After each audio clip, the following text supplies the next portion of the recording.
Next topic is frequency response of amplifiers. അപ്പം നമുക്ക് B J ടിയുടെ ഫ്രീക്വൻസി റെസ്പോൺസ് ആണ് ആദ്യം എടുക്കേണ്ടത്. ബി ജെ ടിയും ഫെറ്റും പഠിച്ചു കഴിഞ്ഞു. അപ്പം ഫ്രീക്വൻസി റെസ്പോൺസും കൂടെ ആകുമ്പം സെക്കൻഡ് മൊഡ്യൂൾ കഴിയും. ദെൻ നമ്മൾ തേർഡ് മൊഡ്യൂളിലോട്ട് പോകും. തേർഡ് മൊഡ്യൂളിൽ ആർ സി കപ്പിൾഡ് ആംപ്ലിഫയേഴ്സും ഓസിലേറ്റേഴ്സും കൂടെ ഉള്ളൂ. പവർ ആംപ്ലിഫയേഴ്സ് ഓൾറെഡി സെമിനാർ കഴിഞ്ഞു. അപ്പം ഫ്രീക്വൻസി റെസ്പോൺസ് ഓഫ് ആംപ്ലിഫയേഴ്സ് എന്ന് പറഞ്ഞാൽ ഫ്രീക്വൻസിക്ക് അനുസരിച്ചിട്ട് എങ്ങനെയാണ് ആംപ്ലിഫയറിൻ്റെ ഗെയിൻ വേരിയേഷൻ വരുന്നത് എന്നാണ് പഠിക്കുന്നത്.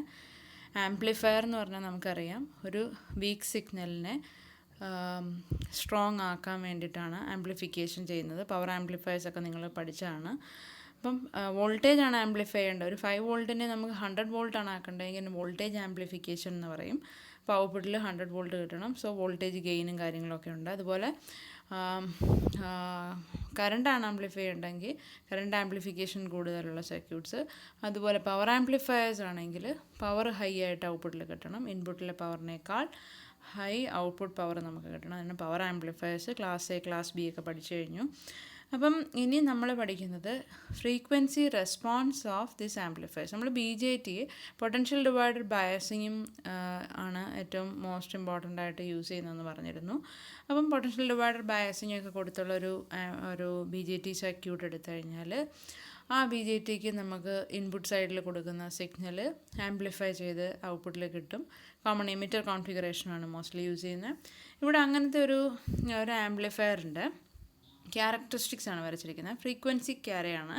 ഫ്രീക്വൻസി റെസ്പോൺസ് എന്ന് പറഞ്ഞു കഴിഞ്ഞാൽ ഫ്രീക്വൻസി വേരിയേഷൻസ് വരുത്തുന്നതിനനുസരിച്ച് കണ്ടോ, എക്സ് ആക്സിസിൽ ഫ്രീക്വൻസി ഇൻ ഹെഡ്സ് ആണ് മാർക്ക് ചെയ്തിരിക്കുന്നത്. ദെൻ വൈ ആക്സിസിൽ ആംപ്ലിഫയർ ഗെയിൻ ഇൻ ഡെസിബിളാണ്. നോർമലി ഗെയിൻ പറയുന്നത് ഡി ബിയിലാണ്. അപ്പം ഗെയിൻ വേഴ്സസ് ആംപ്ലിഫയർ തരുന്ന ഗെയിൻ എന്ന് പറഞ്ഞാൽ പവർ ഗെയിൻ ആണെങ്കിൽ P out by P in, voltage gain ആണെങ്കിൽ V out by V in. So വോൾട്ടേജും പവറുമാണ് നമുക്ക് ആവശ്യമായിട്ട് വരുന്ന ഔട്ട്പുട്ട് സൈഡ്.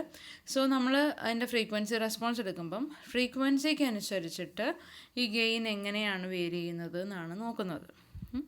അപ്പം ഒരു ക്യാരക്ടറിസ്റ്റിക്സ് ഇങ്ങനെയായിരിക്കും ഇരിക്കുന്നത്. ഫസ്റ്റ് ഞാൻ ഈ ഒരു പ്ലോട്ട് എടുത്തത് നിങ്ങൾക്ക് അതിൻ്റെ ടെർമിനോളജീസ് മനസ്സിലാക്കാൻ വേണ്ടിയിട്ടാണ്. ഒരു ഫ്രീക്വൻസി റെസ്പോൺസ് പറയുമ്പം ക്യാരക്ടറിസ്റ്റിക്സ് നോക്കിക്കുക. ഗെയിൻ വേഴ്സസ് ഫ്രീക്വൻസി പ്ലോട്ട് ചെയ്തിരിക്കുന്നത്. ദെൻ ഇത് കണ്ടോ, lower cut off frequency, upper cut off frequencies എന്ന് എഴുതിയിരിക്കുന്നത് കണ്ടോ. ഇതിൽ FC1 എന്ന് പറയുന്നത് ലോവർ കട്ട് ഓഫ് ഫ്രീക്വൻസിയാണ്, FC2 എന്ന് പറയുന്നത് അപ്പർ കട്ട് ഓഫ് ഫ്രീക്വൻസിയാണ്. അപ്പം ഇതെങ്ങനെയാണ് വരുന്നതെന്ന് വെച്ച് കഴിഞ്ഞാൽ ഒരു ടോട്ടൽ ഇപ്പം ഇതൊരു സാച്ചുറേഷൻ വാല്യൂ ആണ്. ഒരു മീഡിയം ഫ്രീക്വൻസീസിൽ കാണിക്കുന്ന കോൺസ്റ്റൻറ്റ് വാല്യൂ ആണ്, ഗെയിനാണ് കാണിക്കുന്നത്. പക്ഷേ ഒരു കട്ട് ഓഫ് ഫ്രീക്വൻസി എന്ന് പറയുന്നത് ലോവർ കട്ട് ഓഫ് ഫ്രീക്വൻസിയിൽ താഴെ, അതുപോലെ അപ്പർ കട്ട് ഓഫ് ഫ്രീക്വൻസിയിൽ മേലോട്ടും ഉള്ള ഫ്രീക്വൻസീസിൽ എന്താണ് കാണിക്കുന്നത്? ഗെയിൻ കുറവാണ് കാണിക്കുന്നത്. അതായത് 0 ഹെഡ്സിൽ നിന്ന് ഫ്രീക്വൻസി ഇൻക്രീസ് ചെയ്ത് ലോവർ കട്ട് ഓഫ് ഫ്രീക്വൻസി എത്തുന്നത് വരെ ഗെയിൻ ഇങ്ങനെ ഇൻക്രീസ് ചെയ്ത് വരും. പക്ഷേ ലോ വാല്യൂ ഓഫ് ഗെയിൻ ആണുള്ളത്. ഒരു മീഡിയം ഫ്രീക്വൻസിയിൽ മാത്രമാണ് ആംപ്ലിഫയർ നല്ല കോൺസ്റ്റൻ്റ് ആയിട്ടുള്ളൊരു ഗെയിൻ തരുന്നൊരു എക്യുപ്മെൻ്റായിട്ട് വർക്ക് ചെയ്യുന്നത്. പക്ഷേ വീണ്ടും ഒരു അപ്പർ കട്ട് ഓഫ് ഫ്രീക്വൻസിക്ക് ശേഷം ഗെയിൻ ഡ്രോപ്പ് ചെയ്യുകയാണ്. അങ്ങനെയാണ് ക്യാരക്ടറിസ്റ്റിക്സ് ഒരു ആംപ്ലിഫയറിൻ്റെ ഫ്രീക്വൻസി ക്യാര കിട്ടുന്നത്. അപ്പം ഫ്രീക്വൻസി വേഴ്സസ് ഗെയിനാണ് വരച്ചിരിക്കുന്നത്. കട്ട് ഓഫ് ഫ്രീക്വൻസി എന്ന് പറയുന്നത്, കട്ട് ഓഫ് ഫ്രീക്വൻസി കണ്ടോ, FC1 ആൻഡ് FC2 എന്ന് പറയുന്നത് 70.7% of total ഗെയിനാണ്, maximum ഗെയിനാണ്.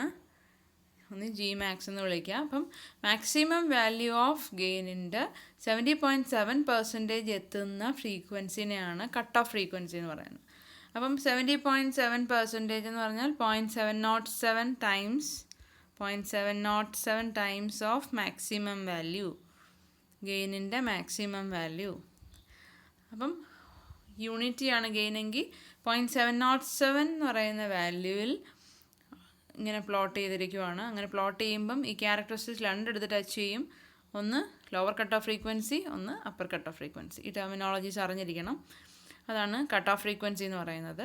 Then mid band എന്ന് പറഞ്ഞു കഴിഞ്ഞാൽ is A range of frequency over which device gain is constant. അതായത് നമുക്ക് യൂസ് ചെയ്യാൻ പറ്റുന്ന ഇതാണ് ഒരു മീഡിയം റേഞ്ച് അല്ലെങ്കിൽ മിഡ് ബാൻഡ് എന്ന് പറയുന്നത്.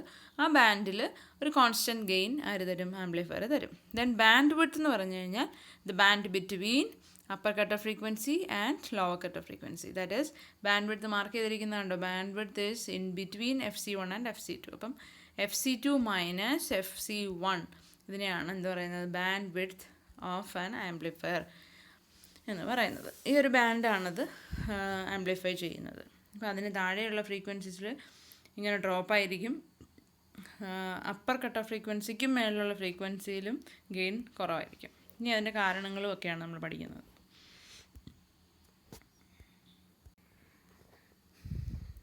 ഇപ്പോൾ ഇവിടെ ക്ലിയറാണ്.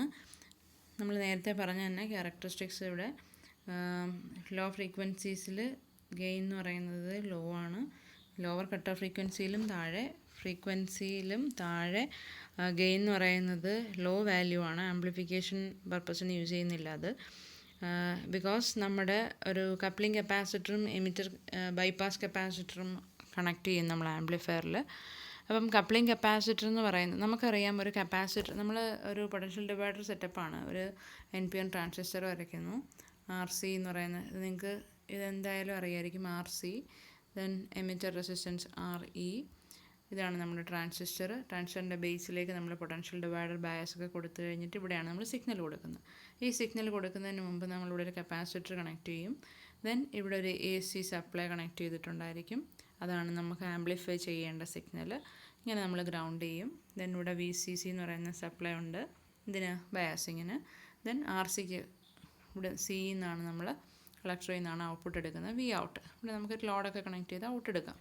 ഇങ്ങനെയാണ് നമ്മുടെ ഒരു സെറ്റപ്പ് എന്ന് പറഞ്ഞാൽ ഒരു ആംപ്ലിഫയറിൻ്റെ. അപ്പോൾ ഒരു ആംപ്ലിഫയറിൽ നമ്മൾ ഈ ഒരു കപ്പാസിറ്ററിനെ കണ്ടു. ഇതിനാണ് കപ്ലിംഗ് കപ്പാസിറ്റർ എന്ന് വിളിക്കുന്നത്. അതുപോലെ ഇവിടെ നമുക്ക് ഔട്ട്പുട്ട് സ്റ്റേജിലും ഒരു കപ്പാസിറ്റർ കണക്ട് ചെയ്യാം. അതും ഒരു കപ്ലിംഗ് കപ്പാസിറ്ററാണ്. അതുപോലെ എമിറ്ററിന് അക്രോസ് ഒരു കപ്പാസിറ്റർ കണക്ട് ചെയ്യാം. അതിനെ CE എന്ന് വിളിക്കും. ബൈപ്പാസ് കപ്പാസിറ്ററാണ്. ഇങ്ങനെ നമ്മൾ AC സർക്യൂട്ട് അനാലിസിസ് ചെയ്ത് കഴിഞ്ഞാൽ 3 കപ്പാസിറ്റേഴ്സ് സർക്യൂട്ടിൽ ഒരു ആംപ്ലിഫയർ സർക്യൂട്ടിൽ BJT ആംപ്ലിഫയർ സർക്യൂട്ടിൽ കാണും. ഇതിനെ കപ്ലിംഗ് കപ്പാസിറ്റേഴ്സ് എന്ന് പറയുന്നത് എന്തിനാണ് വയ്ക്കുന്നത്? കപ്ലിംഗ് കപ്പാസിറ്റർ എന്ന് പറയുന്നത് നമുക്കിപ്പോൾ ഇവിടെ നിന്ന് ഒരു ഇൻപുട്ട് കൊടുക്കുക. Vin എന്ന് പറയുന്നത് നമുക്ക് ആംപ്ലിഫൈ ചെയ്യേണ്ട ഇൻപുട്ട്. ഈ ഇൻപുട്ട് കൊടുക്കുമ്പോൾ നമുക്ക് എന്താ വേണ്ടത്? അതിനെ ആംപ്ലിഫൈ ചെയ്താണ് നമ്മുടെ ഔട്ടിൽ കിട്ടേണ്ടത്. അപ്പോൾ നമ്മൾ ഈ കൊടുക്കുന്നത് ഒരു AC ഇൻപുട്ടാണ്. ഈ ഇൻപുട്ടിൽ നമ്മൾ കൊടുക്കുന്ന ഇൻപുട്ടിൽ എന്തെങ്കിലും DC പാർട്ട് ഉണ്ടെങ്കിൽ അതിനെ ബ്ലോക്ക് ചെയ്യാനാണ് നമ്മളിവിടെ സീരീസ് ആയിട്ടൊരു കപ്പാസിറ്റർ കൊടുക്കുന്നത്. That is capacitor blocks DC. Capacitor DCനെ ബ്ലോക്ക് ചെയ്യും. AC മാത്രമേ ഇവിടോട്ട് കടത്തി വിടുകയുള്ളൂ. അപ്പോൾ നമ്മൾ കൊടുക്കുന്ന ഇൻപുട്ടിൽ എന്തെങ്കിലും DC എലമെൻറ്റ്സ് ഉണ്ടെങ്കിൽ അതിനെ പാസ് ചെയ്യില്ല. അപ്പോൾ നമുക്ക് പ്യുവർ AC ആണ് ഇവിടെ കിട്ടുന്നത്. നമുക്കതിനെയാണല്ലോ ആംപ്ലിഫൈ ചെയ്യേണ്ടത്. ഇവിടെ ബയാസിങ്ങിന് DC ഒക്കെ കൊടുക്കുന്നുണ്ട്. അത് വേറെ സംഭവം. ക്യൂ പോയിൻ്റ് ഒക്കെ സെറ്റ് ചെയ്യാൻ വേണ്ടിയാണ്. അപ്പം ദെൻ നമ്മളിവിടുന്ന് AC വന്നു. ദെൻ ആംപ്ലിഫിക്കേഷനും കാര്യങ്ങളും കഴിഞ്ഞിട്ട് ഇവിടെ ഔട്ട് എടുക്കുന്നതിന് മുന്നേ വീണ്ടും ഒരു കപ്ലിംഗ് കപ്പാസിറ്റർ ഉണ്ട്. ഇവിടെ എന്താ എഫക്റ്റ്? നമ്മൾ ഇവിടെ ആംപ്ലിഫൈ ചെയ്ത സിഗ്നലിനകത്ത് ഇവിടെ DC സപ്ലൈ ഒക്കെ വന്നിട്ടുണ്ട്. സോ DC എലമെൻറ്റ്സ് ഈ ഒരു സിഗ്നലിനെ എഫക്റ്റ് ചെയ്യാൻ പാടില്ല. കാരണം നമ്മൾ ആംപ്ലിഫൈ ചെയ്ത് കിട്ടുന്ന ഇപ്പോൾ വോൾട്ടേജ് ലെവലാണ് ആംപ്ലിഫൈ ചെയ്യുന്നതെങ്കിൽ നിങ്ങൾ കൊടുത്തൊരു മില്ലി വോൾട്ടിലുള്ളൊരു 5 മില്ലി വോൾട്ടിൻ്റെ ഇൻപുട്ടാണെങ്കിൽ നമുക്ക് ഔട്ടിൽ കിട്ടേണ്ടത് ഒരു 10 വോൾട്ട് ആണെന്ന് വിചാരിക്കാം. അപ്പോൾ നമുക്ക് ആ വോൾട്ടേജ് അച്ചീവ് ചെയ്യണമെങ്കിൽ നമുക്ക് ആ AC മാത്രം മതി. AC സൈൻ വേവ് മാത്രം മതി. നമുക്ക് എന്ത് വേണ്ട? DC പാർട്ട് അതിൻ്റെ ഒന്നും വേണ്ട. DC ഷിഫ്റ്റോ ഒന്നും വേണ്ട നമുക്ക്. ഇവിടെ VCC ഒക്കെ വരുമ്പോൾ DC വരുന്നുണ്ട്. ആ എഫക്റ്റൊക്കെ ഇവിടെ തന്നെ കളഞ്ഞിട്ട് പോകാൻ വേണ്ടിയിട്ടാണ് ഇവിടെ ഒരു കപ്പാസിറ്റർ വെച്ചിരിക്കുന്നത്. Capacitor blocks DC. അപ്പം ഇവിടെ ഇട്ട് വരുന്നത് എന്താ? ഔട്ട്പുട്ടിലോട്ട് വരുന്നത് എന്താ? AC signal. പ്യുവർ AC മാത്രമേ വരുള്ളൂ. ഇനി കോമൺ എമിറ്റർ കോൺഫിഗറേഷനാണ്. നമ്മൾ ഏത് ഫേസാണ് ഇവിടെ കൊടുക്കുന്നതോ അതിന് ഓപ്പോസിറ്റ് 180 ഡിഗ്രി ഫേസ് ഷിഫ്റ്റഡ് ആയിട്ടുള്ളൊരു സിഗ്നലായിരിക്കും നമുക്ക് ഇവിടെ കിട്ടുന്ന ഔട്ട്പുട്ടിൽ കിട്ടുന്നത്. മോസ്റ്റ് ഓഫ് ദ ആംപ്ലിഫയേഴ്സിലും കോമൺ എമിറ്റർ ആണല്ലോ മോസ്റ്റ് ആംപ്ലിഫിക്കേഷൻ പർപ്പസിനെല്ലാം യൂസ് ചെയ്യുന്നത്. അപ്പോൾ 180 ഡിഗ്രി ഔട്ട് ഓഫ് ഫേസ് ആയിട്ടുള്ളൊരു സിഗ്നലായിരിക്കും നമുക്ക് ഈ ഔട്ട്പുട്ട് സൈഡിൽ കിട്ടുന്നത്. ഇനി ഒരു കാര്യം വിട്ടുപോയി. ഇവിടെ എമിറ്റർ സൈഡിലൊരു ബൈപ്പാസ് കപ്പാസിറ്റർ കണക്ട് ചെയ്യും. അതായത് RE എന്ന് പറയുന്ന റെസിസ്റ്ററിലൂടെ പാസ് ചെയ്യേണ്ടാത്ത കറണ്ടിനെ പാസ് ചെയ്യിക്കാനാണ്. അതായത് കപ്പാസിറ്റർ ഏതിനെ മാത്രമേ പാസ് ചെയ്യുള്ളൂ? ACനെ മാത്രമേ പാസ് ചെയ്യുള്ളൂ. അങ്ങനെ 3 കപ്പാസിറ്റേഴ്സ് ഉണ്ട്. അതുപോലെ നമ്മുടെ ട്രാൻസിസ്റ്റർ ഇപ്പോൾ ടെർമിനൽസ് കണ്ടോ? 3 ടെർമിനൽ കണ്ടില്ലേ? ഈ 3 ടെർമിനലിനിടയ്ക്ക് ഇൻറ്റേർണൽ കപ്പാസിറ്റൻസ് എന്ന് പറയുന്ന സംഭവമുണ്ട്. അതായത് നമ്മളിപ്പോൾ ഒരു ട്രാൻസിസ്റ്റർ എടുക്കുന്നു. ഇതാണ് നമ്മുടെ ട്രാൻസിസ്റ്റർ. ഇത് എമിറ്റർ, കളക്ടർ ആൻഡ് ബേസ്. ഇതിന് നമുക്കിപ്പം വിസിബിൾ അല്ലാത്ത ഒരു കപ്പാസിറ്റീവ് എഫക്റ്റ് ഓരോ ടെർമിനലിനും ഇടയ്ക്കുണ്ട്. നമുക്കറിയാം എന്താണ് കപ്പാസിറ്റൻസ് എന്ന് പറയുന്നത്. കപ്പാസിറ്റൻസ് ഇപ്പോൾ നമുക്ക് C1 C2 C3 എന്ന് വിളിക്കാം അവരെ. ഇങ്ങനൊരു അദൃശ്യമായ ഒരു കപ്പാസിറ്റീവ് എഫക്റ്റ് വരും. ബിക്കോസ് എവിടെയെങ്കിലും നമ്മൾ പാരലൽ പ്ലേറ്റ് ഒക്കെ പഠിച്ചിട്ടുണ്ട്, രണ്ട് മെറ്റൽ കോണ്ടാക്ട്സ് അതിനിടയ്ക്ക് ഇൻസുലേറ്റിംഗ് മീഡിയം വന്നാൽ it will act like a capacitor. ഒരു പാരലൽ പ്ലേറ്റ് കപ്പാസിറ്റർ പോലെ, അല്ലെങ്കിൽ രണ്ട് മെറ്റൽ കോണ്ടാക്ട്സിനിടയിൽ insulating medium, air is an insulating medium. So അങ്ങനെ ഒരു മീഡിയം വന്നു കഴിഞ്ഞാൽ കപ്പാസിറ്റീവ് എഫക്റ്റ് കാണും. അതൊരു മൈന്യൂട്ട് എഫക്റ്റാണ്, എന്നാലും ആ ഒരു കപ്പാസിറ്റൻസ് എഫക്റ്റ് കൂടി നമ്മളിവിടെ AC അനാലിസിസിൽ കൺസിഡർ ചെയ്യേണ്ട ആവശ്യമുണ്ട്. DC വരുമ്പം കപ്പാസിറ്ററോ ഇൻഡക്ടറോ ഒരു എഫക്റ്റിൻ്റെ ആവശ്യമില്ല. നമ്മൾ DC അനാലിസിസ് ക്യൂ പോയിൻ്റ് കണ്ടുപിടിക്കാൻ ചെയ്തപ്പോഴൊക്കെ റെസിസ്റ്റേഴ്സ് മാത്രമേ പറഞ്ഞുള്ളൂ. അപ്പം AC അനാലിസിസിലോട്ട് ആംപ്ലിഫിക്കേഷൻ ചെയ്യേണ്ടത് നമുക്ക് AC സിഗ്നലാണ്. സോ നമ്മൾ അതിലേക്ക് വരുമ്പം ഇങ്ങനത്തെ എഫക്ട്സും കൂടി കൺസിഡർ ചെയ്യണം. ഇനി അതെങ്ങനെ എഫക്റ്റ് ചെയ്യുമെന്നൊക്കെ പറഞ്ഞുതരാം. അതുപോലെ ആംപ്ലിഫൈ ചെയ്യുന്ന സിഗ്നലിന് ഞാൻ പറഞ്ഞല്ലോ 180 ഡിഗ്രി ഔട്ട് ഓഫ് ഫേസ് ആയിട്ടുള്ള സിഗ്നലായിരിക്കും, നമുക്ക് ഷിഫ്റ്റ് ചെയ്തൊരു സിഗ്നലായിരിക്കും. അപ്പോൾ അത് നിങ്ങൾക്കറിയാമോ എങ്ങനെയാണ് 180 ഡിഗ്രി? ഇതിപ്പോൾ നമ്മൾ കൊടുക്കുന്ന ഒരു സൈൻ വേവ് ആണെന്ന് വിചാരിക്കുക. 0, ഇത് 180, ഇത് 360, അത് അറിയാമല്ലോ നിങ്ങൾക്ക്. അപ്പോൾ 180 ഡിഗ്രി ഔട്ട് ഓഫ് ഫേസ് ആയിട്ടുള്ള ഒരു സിഗ്നൽ എന്ന് പറഞ്ഞാൽ എന്താ? ഇത് നിങ്ങൾ കൊടുത്ത ഇൻപുട്ടാണെന്ന് വിചാരിക്കുക. VI = നമുക്ക് VM sin ωt എന്ന് വിളിക്കാം ഈ സിഗ്നലിനെ. നമ്മൾ ഔട്ട് കിട്ടുന്ന സിഗ്നൽ എന്ന് പറയുന്നത് ദിസ് ഈസ് ഇൻപുട്ട് സിഗ്നൽ. ഔട്ട്പുട്ടിൽ കിട്ടുന്ന എന്തായിരിക്കും? കുറച്ച് ആംപ്ലിഫൈ ചെയ്തിട്ടുണ്ടായിരിക്കും, പീക്ക് വാല്യൂ കൂടിയിട്ടുണ്ടാവും ആംപ്ലിഫിക്കേഷൻ കഴിഞ്ഞിട്ട്. ദെൻ ഔട്ട്പുട്ട് എന്ന് പറയുന്നത് എന്തായിട്ട് മാറും? VM sin ωt - 180 degree. 180 degree lag ചെയ്യുന്നതായിരിക്കും ഔട്ട്പുട്ട് കിട്ടുന്നത്. 180 ഡിഗ്രി ലാഗിങ് മീൻസ് നമ്മുടെ സിഗ്നൽ സ്റ്റാർട്ട് ചെയ്യുന്നത് 180 ഡിഗ്രി കഴിഞ്ഞിട്ടാണ്. ഇങ്ങനെയാണ് നമുക്ക് സിഗ്നൽ കിട്ടുന്നത്. ഇതാണ് നമ്മുടെ signal output. 180 degree out of phase ആയിട്ടുള്ള സിഗ്നലായിരിക്കും. അപ്പം അത്രയും കാര്യങ്ങൾ അറിഞ്ഞിരിക്കുക. ഇനി നമ്മൾ ഇതിലേക്ക് തിരിച്ചു വരികയാണ്. ഇവിടെ നമ്മൾ ലോ ഫ്രീക്വൻസീസിൽ ഗെയിൻ കുറഞ്ഞിരിക്കുന്നുണ്ടോ? ലോവർ കട്ട് ഓഫ് ഫ്രീക്വൻസിയിലും താഴെ ഗെയിൻ എന്ന് പറയുന്നത് ലോ ആണ്. അതിൽ നമുക്ക് ആംപ്ലിഫിക്കേഷൻ മര്യാദയ്ക്ക് നടക്കത്തില്ലെന്ന് പറഞ്ഞു. ബിക്കോസ് ഓഫ് എന്തൊക്കെയാണ് എഴുതിയിരിക്കുന്നത്? CC and CE. CC is coupling capacitor, CE is bypass capacitor. അപ്പം നിങ്ങൾ നോക്കുക എങ്ങനെയായിരിക്കും ഈ ഒരു എഫക്റ്റ് വരുന്നതെന്ന് നോക്കുക. അതായത് നമ്മുടെ കയ്യിലുള്ള ആംപ്ലിഫയർ അല്ലെങ്കിൽ BJT എടുക്കുക. BJTക്കകത്ത് ഇതുപോലെ എമിറ്റർ, കളക്ടർ, ടെർമിനലൊക്കെ ഉണ്ട്. ഇവിടെ പൊട്ടൻഷ്യൽ ഡിവൈഡർ, ബയാസും കാര്യങ്ങളൊക്കെ ഇവിടെ ഉണ്ട്. അപ്പോൾ നമ്മളിവിടെയാണ് കപ്പാസിറ്റർ കണക്ട് ചെയ്യുന്നത്. ഇവിടെ ഇൻപുട്ട് കൊടുക്കുന്നു. അപ്പോൾ ഇത്ര അറിയാം. അപ്പോൾ നമ്മളിവിടെ നിന്ന് ഇൻപുട്ട് കൊടുക്കുന്നു. ഇതാണ് നമ്മുടെ കപ്ലിംഗ് കപ്പാസിറ്റർ. ഇനി കപ്പാസിറ്റീവ് റിയാക്റ്റൻസ് എന്ന് പറയുന്നൊരു സംഭവമുണ്ട്, അറിയാമല്ലോ. കപ്പാസിറ്റൻസ് ഉണ്ട്, കപ്പാസിറ്റീവ് റിയാക്റ്റൻസ് ഉണ്ട്. കപ്പാസിറ്റീവ് റിയാക്റ്റൻസ് എന്ന് പറഞ്ഞാൽ resistance offered by this capacitor ആണ്. XCയുടെ ഇക്വേഷൻ എന്താണ്? 1/2πfc ആണ്. XC = 1/2πfc. അപ്പോൾ നിങ്ങളൊന്ന് നോക്കിക്കേ, ഇത് ഡിപ്പെൻഡ്സ് ഓൺ F&C, ഫ്രീക്വൻസിയും കപ്പാസിറ്റൻസും അനുസരിച്ച് മാറും. അപ്പോൾ നമ്മളൊരു സംഭവം ഡിസൈൻ ചെയ്ത് കഴിഞ്ഞാൽ ഒരു പർട്ടിക്കുലർ കപ്പാസിറ്റൻസ് ഉള്ളൊരു സാധനമായിരിക്കുമല്ലോ ഡിസൈൻ ചെയ്യുന്നത്. ദെൻ എന്ത് മാറാം? Frequency is variable. നമ്മൾ ഫ്രീക്വൻസി വേരി ചെയ്തിട്ടാണ് ഈ പ്ലോട്ട് വരച്ചിരിക്കുന്നത്. ഇപ്പോൾ ഫ്രീക്വൻസി വേരി ചെയ്യുന്നതിനനുസരിച്ച് എന്ത് പറ്റും? ലോ ഫ്രീക്വൻസീസിൽ എന്ത് പറ്റും? ഫ്രീക്വൻസി ലോ ആണ്. ഫ്രീക്വൻസി വളരെ ലോ ആണെങ്കിൽ എന്ത് പറ്റും? XC will be more. ഇത് രണ്ടുപേരും ഇൻവേഴ്സ്ലി റിലേറ്റഡ് ആണ്. That is frequency is inversely related to XC. XC = 1/2πfc ആണ്. സോ ഫ്രീക്വൻസി കുറയുമ്പം XC will be high. So XC എന്ന് പറയുന്ന കപ്പാസിറ്റീവ് റിയാക്റ്റൻസ് ഹൈ ആവുക മീൻസ് എന്ത് ചെയ്യും?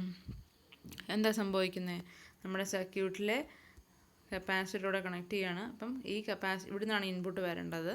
അപ്പം ഇത് XCയുടെ വാല്യൂ ഹൈ ആവുക മീൻസ് ഇതെന്താവും? ഓപ്പൺ സർക്യൂട്ട് പോലെയാകും. ഇതിന് ഇവിടെ നിന്ന് അങ്ങോട്ട് ഒരു പാത്ത്, റെസിസ്റ്റീവ് പാത്താണ്, ഹൈലി റെസിസ്റ്റീവ് ആയിട്ടുള്ളൊരു പാത്താണ്. XC വെരി ഹൈ ആവും. സോ ഹൈലി റെസിസ്റ്റീവ് പാത്താണിത് ഓഫർ ചെയ്യുന്നത്.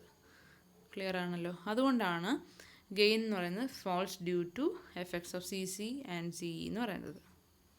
CEയുടെ കേസ് വരുമ്പോഴും ഇതുപോലെ തന്നെയാണ് വരുന്നത്. എമിറ്ററിൻ്റെ സൈഡിലെ capacitor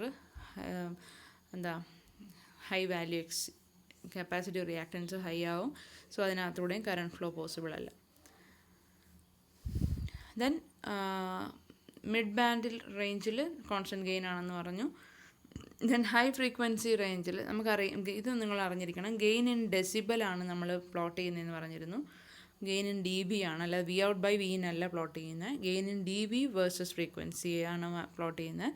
that is 20 log of V out by V in എടുക്കുമ്പോഴാണ് dBയിലുള്ള ഗെയിൻ കിട്ടുന്നത്. വി ഔട്ട് ബൈ വി എന്ന് പറഞ്ഞാൽ വോൾട്ടേജ് ഗെയിനാണ്, output voltage by input.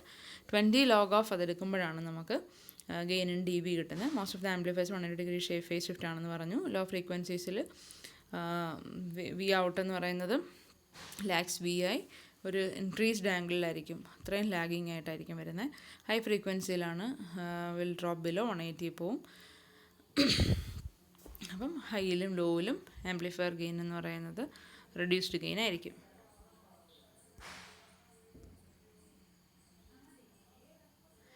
Then നമുക്ക് ഒരു ഫ്രീക്വൻസി റേഞ്ച് നേരത്തെ കാണിച്ച ഫിഗർ തന്നെയാണ്. Outside the mid band the voltage gain can be determined by, അതിനുള്ള ഇക്വേഷനാണ് കൊടുത്തിരിക്കുന്നത്. F1 F2 എന്നൊക്കെ വിളിച്ചിരിക്കുന്നത് FC1 ആൻഡ് FC2 തന്നെയാണ് കേട്ടോ.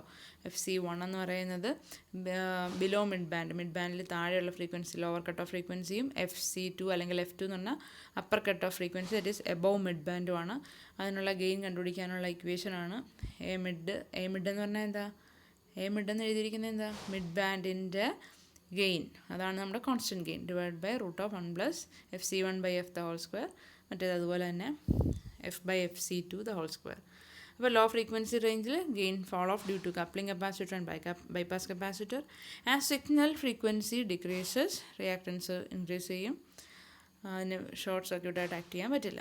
ഇനി കണ്ടോ, അപ്പർ ഫ്രീക്വൻസിയിൽ, അതായത് അപ്പർ കട്ട് ഓഫ് ഫ്രീക്വൻസിക്ക് മേളിൽ ഞാൻ നേരത്തെ പറഞ്ഞല്ലോ, കപ്പാസിറ്ററിന് നമുക്ക് കാണാൻ പറ്റാത്ത കപ്പാസിറ്റീവ് എഫക്റ്റ് നമ്മുടെ BJTക്ക് ഉണ്ട്. ഓരോ ടെർമിനൽ 3 ടെർമിനൽ ഡിവൈസാണ്, സോ ഓരോ ടെർമിനലിൽ അക്രോസ് ഒരു കപ്പാസിറ്റീവ് എഫക്റ്റ് വരും. ആ കപ്പാസിറ്റൻസ് ആണ് ഈ stray capacitance and transistor capacitance effects എന്ന് എഴുതിയിരിക്കുന്നത്. അതായത് ലോവർ കട്ട് ഓഫ് ഫ്രീക്വൻസി, ഇതാണ് നമ്മുടെ ക്യാരക്ടറിസ്റ്റിക്സ്, ഇങ്ങനെയാണ് വരയ്ക്കുന്നത്.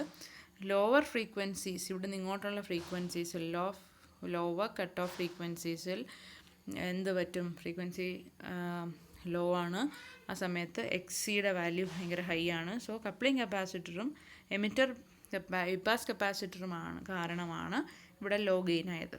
ദെൻ ഹൈ ഫ്രീക്വൻസിയിൽ FC2 എന്ന് പറഞ്ഞാൽ അപ്പർ കട്ട് ഓഫ് ഫ്രീക്വൻസിക്ക് മേളിലുള്ള ഫ്രീക്വൻസിയിൽ reason is that stray capacitances and capacitance between transistor contacts അല്ലെങ്കിൽ ടെർമിനൽസ്, ട്രാൻസിസ്റ്റർ കപ്പാസിറ്റൻസ് എഫക്ട്സ് ആണ് ഹൈ ഫ്രീക്വൻസിയിലെ കപ്പാസിറ്റീവ് എഫക്റ്റ്, ഗെയിൻ എന്ന് പറഞ്ഞാൽ റെഡ്യൂസ് ചെയ്യുന്നത്.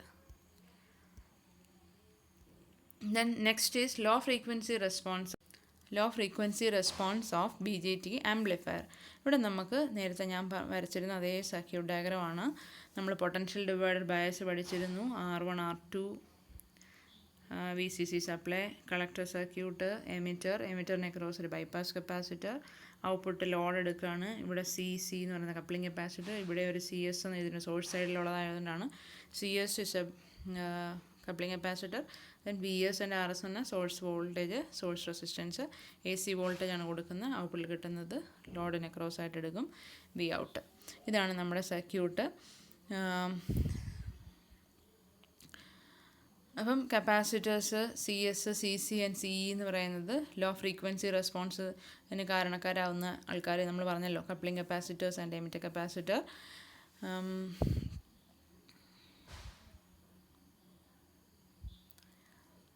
അപ്പം ഇതിൽ നിന്ന് considering the effect of each capacitor separately, ഓരോ കപ്പാസിറ്റേഴ്സ് എടുത്ത് ഞാൻ പറഞ്ഞു തന്നിരുന്നു നിങ്ങൾക്ക്. XC എന്ന് പറഞ്ഞാൽ 1/2πFC ആണ്. അപ്പോൾ lower cut off frequency effect given common emitter amplifier will be given by highest of the individual transistor terminal circuits. അപ്പം നമുക്ക് നോക്കാം എങ്ങനെയാണ്.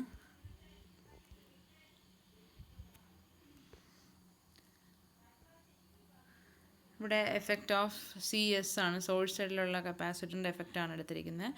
ഇവിടെ എന്ന് പറയുന്നത് general form of RC configuration is established by this network. That is നമ്മുടെ കയ്യിലുള്ളത് input side എടുക്കുന്നു. ഇൻപുട്ട് സൈഡ് എന്ന് പറയുമ്പോൾ എന്തൊക്കെ വരും, സോഴ്സ് AC സോഴ്സ്, അതിൻ്റെ resistance, coupling capacitor. Then VI എന്ന് പറയുന്ന ഇൻപുട്ട് ഏതിനെ ക്രോസ് വരും, R1 R2 AC അനാലിസിസ് എടുക്കുന്നത്. അപ്പം R1 പാരലൽ R2 എന്ന് പറയുന്ന ബേസിലേക്ക് വരുന്ന റെസിസ്റ്റൻസ്, ഇതെല്ലാം ബേസിലെ കണക്ഷനാണ്. R1 പാരലൽ R2, HIE എന്ന് പറയുന്നത് beta times RE, input impedance ആണ് HIE.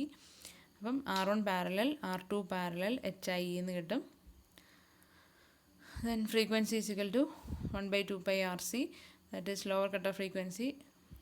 അപ്പം total resistance RS and RI into CS, അതാണ് lower cut off frequency FLS എന്ന് പറയുന്നത്.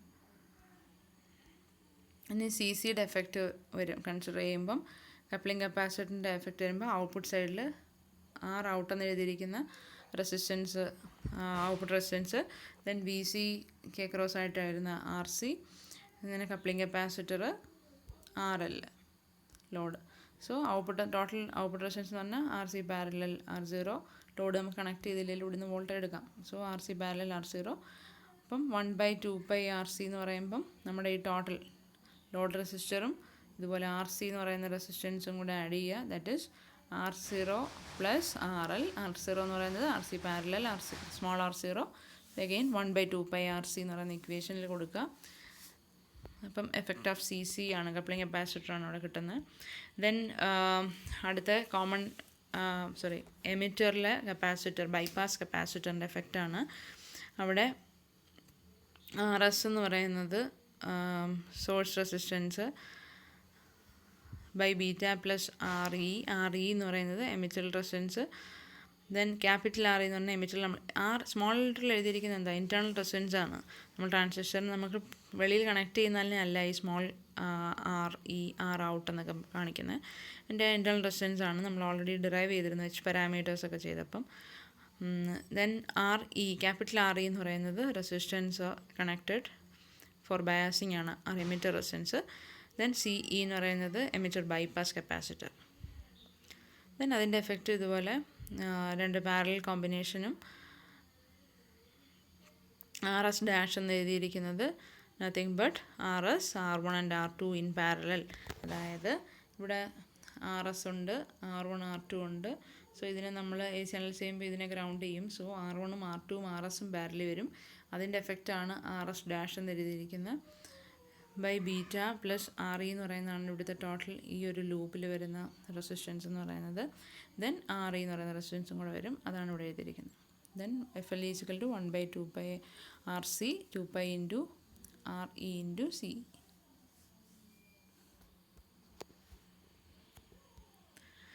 ഫ്രീക്വൻസി റെസ്പോൺസ് ഓഫ് FET നിങ്ങൾക്കില്ല, frequency response of BJT amplifier വരെ ഉള്ളൂ. സോ ഫ്രീക്വൻസിക്ക് അനുസരിച്ചിട്ട് എങ്ങനെയാണ് മാറുന്നതെന്നുള്ളത് പഠിച്ചു വയ്ക്കും. നെക്സ്റ്റ് ഹൈ ഫ്രീക്വൻസി റെസ്പോൺസ് എങ്ങനെയാണെന്ന് നോക്കാം. അതായത് നമ്മൾ ലോവർ ഫ്രീക്വൻസിയിൽ ഉള്ള കാര്യങ്ങളാണ് ഇപ്പോൾ പറഞ്ഞത്. ലോവർ ഫ്രീക്വൻസി, ഈ രണ്ട് ഫ്രീക്വൻസിയിലും ഇവിടുന്ന് മേളിലോട്ടും ഇവിടുന്ന് താഴേക്കുള്ള എഫക്റ്റ്, കപ്ലിംഗ് കപ്പാസിറ്റർ, ബൈപ്പാസ് കപ്പാസിറ്ററിൻ്റെ എഫക്റ്റ്, അതുപോലെ ഇവിടുന്ന് അങ്ങോട്ടുള്ള സ്ട്രേ കപ്പാസിറ്റൻസിൻ്റെ എഫക്റ്റ് ആണ് ഇനിയും പറയാനുള്ളത്. ഇപ്പോൾ ലോ ഫ്രീക്വൻസിയിലെ എഫക്റ്റാണ് നമ്മൾ പറഞ്ഞത്. മിഡിൽ നമുക്ക് V/V നല്ല കോൺസ്റ്റൻറ്റ് ഗെയിൻ തരും. ഇനി ഹൈ ഫ്രീക്വൻസി റേഞ്ചിൽ BJT എങ്ങനെ ബിഹേവ് ചെയ്യുന്നതാണ് നോക്കേണ്ടത്. ഞാൻ പറഞ്ഞിരുന്നു, നമ്മൾ ട്രാൻസിസ്റ്ററിൻ്റെ ക്യാരക്ടറിസ്റ്റിക്സ് എടുക്കുമ്പം ട്രാൻസിസ്റ്ററിൻ്റെ ഇൻറ്റേർണൽ കപ്പാസിറ്റൻസസ് നമ്മൾ കൺസിഡർ ചെയ്യണം. അപ്പം അതാണ് ഹൈ ഫ്രീക്വൻസിയിൽ വരുന്നത്. അപ്പോൾ at high frequencies internal transistor junction capacitance do come to play. അതായത് it reduces amplifier gain and introducing phase shift as a signal frequency increase. സിഗ്നലിൻ്റെ ഫ്രീക്വൻസി ഇൻക്രീസ് ചെയ്യുന്നതിനനുസരിച്ച് ഗെയിൻ റെഡ്യൂസ് ചെയ്തുകൊണ്ടിരിക്കും. അപ്പം ഇവിടെ കണ്ടില്ലേ, നേരത്തെ പറഞ്ഞായിരുന്നു, ഇത് കളക്ടർ ടെർമിനൽ, എമിറ്റർ. കളക്ടറിനും എമിറ്ററിനും ഇടയ്ക്ക്, ആ രണ്ട് ടെർമിനലിടയ്ക്ക് വാക്വം, ആ എയറാണ് ഇൻസുലേറ്റിംഗ് മീഡിയം. സോ CCE എന്നായിരിക്കും കളക്ടറിനും എമിറ്ററിനും അക്രോസ് ഉള്ള ഇൻറ്റേർണൽ കപ്പാസിറ്റൻസ് ഓഫ് ട്രാൻസിസ്റ്റർ. അതുപോലെ CBE ആൻഡ് CBC എന്ന് പറഞ്ഞ 3 കപ്പാസിറ്റീവ് എലമെൻറ്റ്സ് കൺസിഡർ ചെയ്യേണ്ടത് എപ്പോഴാണ്, ഹൈ ഫ്രീക്വൻസീസിലാണ്. അതായത് at low frequencies the internal capacitance have a very high reactance. അപ്പം നമ്മൾ നേരത്തെ പറഞ്ഞ അതേ എഫക്റ്റ് തന്നെയാണ്. നിങ്ങൾ ആ ഒരു ഇക്വേഷൻ മാത്രം പഠിക്കുക. That is XC is equal to 1 by 2 pi FC. ഇതാണ് നമ്മുടെ ഇക്വേഷൻ. ലോ ഫ്രീക്വൻസിയിൽ എന്താ നമുക്കുള്ളത്, എമിറ്റർ കപ്പാസിറ്റർ ഉണ്ട്, കപ്ലിംഗ് കപ്പാസിറ്റർ ഉണ്ട്. ദെൻ എന്തുണ്ട്, ഇതുപോലത്തെ ഇൻറ്റേർണൽ കപ്പാസിറ്റൻസ് CBക്കും CEക്കും ഇടയ്ക്കുള്ളത്, ബേസിനും എമിറ്ററിനും ഇടയ്ക്കുള്ളത്, കളക്ടറിനും എമിറ്ററിനും ഇടയ്ക്കുള്ളത്. ഇങ്ങനെ 1 2 3 4 5 കപ്പാസിറ്റൻസ് എഫക്റ്റാണ് നമുക്കറിയേണ്ടത്. ഈ 2 കപ്പാസിറ്ററും ഏതാ, കളക്ടർ എമിറ്ററിനെ ക്രോസ് ആയിട്ട് കണക്ട് ചെയ്യുന്ന ബൈപ്പാസ് കപ്പാസിറ്റർ, ഇൻപുട്ടിലും ഔട്ട്പുട്ടിലും കണക്ട് ചെയ്യുന്ന കപ്ലിംഗ് കപ്പാസിറ്റർ. ഈ രണ്ട് കപ്പാസിറ്ററിൻ്റെ എഫക്റ്റ് നമ്മൾ എങ്ങനെയാണ് പറഞ്ഞത്, ഫ്രീക്വൻസി വേരി ചെയ്യുന്നതനുസരിച്ച് കപ്പാസിറ്ററിൻ്റെ റിയാക്റ്റൻസ് മാറും. സോ ലോ ഫ്രീക്വൻസിയിൽ എന്ത് സംഭവിച്ചു, ലോ ഫ്രീക്വൻസിയിൽ എക്സ് സി എന്ന് പറയുന്നത് വെരി ഹൈ ആയി. എക്സ് സി വെരി ഹൈ ആയി മീൻസ് ഐഡിയൽ കേസിൽ എന്താണ്, ഓപ്പൺ സർക്യൂട്ട് എന്നുള്ള മീനിങ് ആണ്. സോ അത് കറണ്ടിനെ ഒന്നും കടത്തി വിടുന്നില്ല, പിന്നെ എങ്ങനെ ആംപ്ലിഫിക്കേഷൻ നടക്കും, അതാണ് അവിടുത്തെ സംഭവം. പക്ഷേങ്കിൽ ഫ്രീക്വൻസി മീഡിയം ഹൈ ഫ്രീക്വൻസിയിലേക്ക് വരുമ്പോൾ എന്താ, കപ്പാസിറ്റീവ് റിയാക്റ്റൻസ് അങ്ങ് കുറഞ്ഞോളും. അതായത് ഫ്രീക്വൻസി കൂടുന്തോറും എക്സ് സി കുറഞ്ഞു വരും. സോ ഫ്രീക്വൻസിയുടെ high value lower cut of ഫ്രീക്വൻസിക്ക് മേളോട്ട് എത്തുന്തോറും ആംപ്ലിഫിക്കേഷൻ കൂടി ഗെയിൻ കോൺസ്റ്റൻ്റ് ആയിട്ട് നമുക്ക് കിട്ടും. പക്ഷേ എങ്കിൽ ഇവിടുത്തെ കേസ് നോക്കുക, ഇവിടെ കണക്ട് ചെയ്തിരിക്കുന്ന ഇതൊക്കെ കണക്റ്റഡ് കപ്പാസിറ്റേഴ്സിനെ പറ്റിയല്ല നമ്മൾ പറയുന്നത്. ഹൈ ഫ്രീക്വൻസി റെസ്പോൺസിൽ പറയുന്ന കപ്പാസിറ്റേഴ്സ് എന്ന് പറയുന്നത് ട്രാൻസിസ്റ്ററിൻ്റെ 3 ടെർമിനൽസിലും ഇടയിലുള്ള അതിന് ഇൻബിൽറ്റായിട്ട് വരുന്ന കപ്പാസിറ്റൻസ് ആണ്. അവിടെ കപ്പാസിറ്റർ കണക്ട് ചെയ്യുന്നു നല്ല മീനിങ്, ഓരോ ടെർമിനൽസിനും ഇടയിൽ കപ്പാസിറ്റീവ് എഫക്റ്റ് ആണ് ഉണ്ടാകുന്നത്. നമുക്കവിടെ കപ്പാസിറ്ററിനെ എടുത്ത് മാറ്റാനൊന്നും പറ്റില്ല. ആ എഫക്റ്റ് എന്ന് പറയുന്നത് നമ്മൾ നേരത്തെ പറഞ്ഞ പോലെ തന്നെ എക്സ് സി എന്ന് പറയുന്നത് 1/2πfc ആണല്ലോ. ഇവിടെയും ലോ ഫ്രീക്വൻസിയിൽ എന്താ സംഭവിക്കുന്നത്, X C is very high. Low ഫ്രീക്വൻസിയിൽ ഈ ഒരു എഫക്റ്റ് എന്താ നമ്മൾ സംസാരിക്കാഞ്ഞ്, ലോ ഫ്രീക്വൻസിയിൽ X C is very high, it means അതെന്തായിരിക്കണം, ഓപ്പൺ സർക്യൂട്ട് ആയിരിക്കണം. ലോ ഫ്രീക്വൻസിയിൽ ഓപ്പൺ സർക്യൂട്ട് മീൻസ് ഇവിടെ ഒന്നും കപ്പാസിറ്റർ ഇല്ല, ഈ ഓരോന്നിനും ഇടയ്ക്ക് കപ്പാസിറ്റർ ഇല്ലായിരുന്നു, ഇവിടെ ഒന്നും കപ്പാസിറ്ററിൻ്റെ എഫക്റ്റ് ഇല്ല, ഓപ്പൺ സർക്യൂട്ടാണ്. സോ അവിടെ ഓട്ടോമാറ്റിക്കലി നമ്മൾ പഠിച്ച പോലെ തന്നെ സർക്യൂട്ട് ഇങ്ങനെ തന്നെ ഇരിക്കും. ഇവിടെ വേറെ കപ്പാസിറ്റർ ഇതിൻ്റെ ഇടയ്ക്കൊന്നും കണക്ട് ചെയ്യേണ്ട ആവശ്യമില്ല, ഇത് ഓപ്പൺ സർക്യൂട്ടാണ്. സോ അവിടെ എന്തിൻ്റെ എഫക്റ്റ് വരുന്നില്ല, ഈ 3 ആൾക്കാരുടെയും എഫക്റ്റ് വരുന്നില്ല. പക്ഷേങ്കിൽ നമ്മൾ എക്സ് സി അഗൈൻ ഞാൻ എഴുതുവാണ്, X C is 1/2πfc. Again നമ്മൾ ഫ്രീക്വൻസി കൂട്ടുന്നു, വെരി ഹൈ ഫ്രീക്വൻസീസിൽ എന്ത് സംഭവിക്കും, X is very low. X is very low എന്ന് പറഞ്ഞു കഴിഞ്ഞാൽ എന്താ പറ്റുക, എക്സ് ഭയങ്കര ലോ ആ മീൻസ് എന്താ, അത് ഷോർട്ട് സർക്യൂട്ട് പോലെ ആക്ട് ചെയ്യാൻ ടെൻഡൻസി ഉണ്ട്. ഇറ്റ് മീൻസ് നമുക്ക് ഇങ്ങനെ ഇരിക്കേണ്ട ഒരു ട്രാൻസിസ്റ്റർ ആയിരുന്നു. എമിറ്റർ വേറെ, കളക്ടർ വേറെ, ബേസ് വേറെ എന്ന് പറഞ്ഞിരിക്കേണ്ട ആൾക്കാരാണ്. ഷോർട്ട് സർക്യൂട്ട് ആകുക എന്ന് പറഞ്ഞാൽ എന്താ, പിന്നെ ഇതിന് വല്ല ഗുണമുണ്ടോ, ആംപ്ലിഫിക്കേഷനോ എന്തെങ്കിലും നടക്കുമോ? ഇതുപോലെ എല്ലാ ടെർമിനൽസും എന്ത് ചെയ്യും, ഷോർട്ട് സർക്യൂട്ടഡ് ആയിട്ടിരിക്കും. അതാണ് ഇവിടുത്തെ പ്രോബ്ലം നമ്മൾ പറഞ്ഞത്. ഹൈ ഫ്രീക്വൻസീസിൽ ഗെയിൻ എന്ന് പറയുന്നത് ലോ ആയിരിക്കും. അതുകൊണ്ടാണ് നമ്മൾ ഈ രണ്ട് ഫ്രീക്വൻസി റെസ്പോൺസിൽ ഈ രണ്ട് കപ്പാസിറ്റീവ് എഫക്ട്സും ഇമ്പോർട്ടൻ്റ് ആവുന്നത്. ഒരു മീഡിയം റേഞ്ചിൽ നമുക്ക് ഗെയിൻ കോൺസ്റ്റൻ്റ് ആയിട്ട് കിട്ടും. അപ്പോൾ ഇവിടെ അത് തന്നെയാണ് എഴുതിയിരിക്കുന്നത്.